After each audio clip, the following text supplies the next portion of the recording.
ہندوتوا دہشت گرد فوجیوں نے کشمیریوں کا قتل عام مزید تیز کرتے ہوئے ضلع اسلام آباد میں مزید 2 کشمیری نوجوانوں کو فرضی جھڑپ میں شہید کر دیا۔ درندہ صفت فوجیوں نے نوجوانوں کو ضلع کے علاقے شتی پورہ بیج بہاڑا میں محاصرے اور تلاشی کی ایک ظالمانہ کارروائی کے دوران شہید کیا۔ ان شہادتوں کے ساتھ گزشتہ 4 دنوں کے دوران بھارتی درندگی کا نشانہ بننے والے کشمیریوں کی تعداد 12 ہو چکی ہے۔ پاکستان کے وزیر اعظم شہباز شریف نے پاکستان کے اس مطالبے کو دہرایا ہے کہ خطے میں امن برقرار رکھنا بھارت کی ذمہ داری ہے، جسے تنازع کشمیر اور دیگر تمام تصفیہ طلب مسائل کے حل کے لیے ایک بامعنی مذاکراتی عمل شروع کرنے کے لیے مقبوضہ جموں کشمیر کے بارے میں 5 اگست 2019 کا اپنا یک طرفہ اقدامات واپس لینا چاہیے۔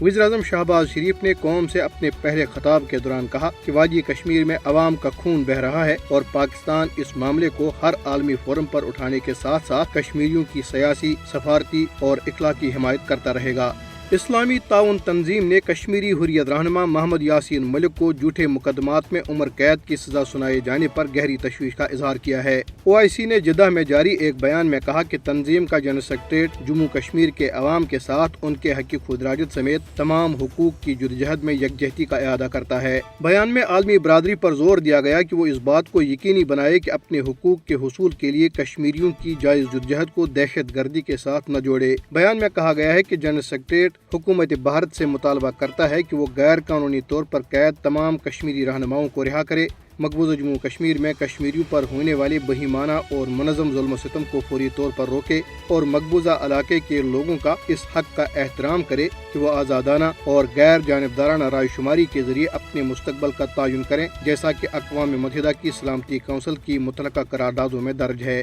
برطانیہ میں مقیم تارکین وطن کشمیریوں نے بھارتی عدالت کی طرف سے کشمیری حریت رہنما محمد یاسین ملک کی عمر قید کی سزا کو فوری طور پر واپس لینے اور ان کی رہائی کے لیے کئی شہروں میں زبردست مظاہرے کیے۔ مظاہروں کی کال تحریک کشمیر برطانیہ نے دی تھی۔ تنظیم کے صدر فہیم کیانی نے برمنگھم میں مظاہرین سے خطاب کرتے ہوئے کہا کہ بھارت کے غیر قانونی زیر قبضہ جموں کشمیر کے لوگ نریندر مودی کی زیر قیادت فسطائی بھارتی حکومت کے سفاکانہ ہتھ کنڈوں سے کبھی مرعوب نہیں ہوں گے۔ انہوں نے عالمی برادری سے مطالبہ کیا کہ وہ محمد یاسین ملک اور غیر قانونی طور پر نظر بند دیگر کشمیری حریت رہنماؤں اور کارکنوں کی رہائی کے لیے بھارت پر دباؤ ڈالے۔ آزاد جموں کشمیر کے صدر بیرسٹر سلطان محمود چودھری نے جموں کشمیر لبریشن فرنٹ کے چیئرمین محمد یاسین ملک کو بھارت کی کینگرو عدالت کی جانب سے دی گئی غیر منصفانہ سزا کی مذمت کی ہے۔ انہوں نے اقوام متحدہ کے سیکرٹری جنرل انتونیو گتریس سے اپیل کی کہ وہ کشمیری رہنما کی جلد رہائی کے لیے اپنا کردار ادا کریں۔ بھارت کے غیر قانونی زیر قبضہ جموں کشمیر میں پولیس نے ایک معروف سماجی کارکن وقار حسین بٹی سمیت 2 افراد کو گرفتار کر لیا۔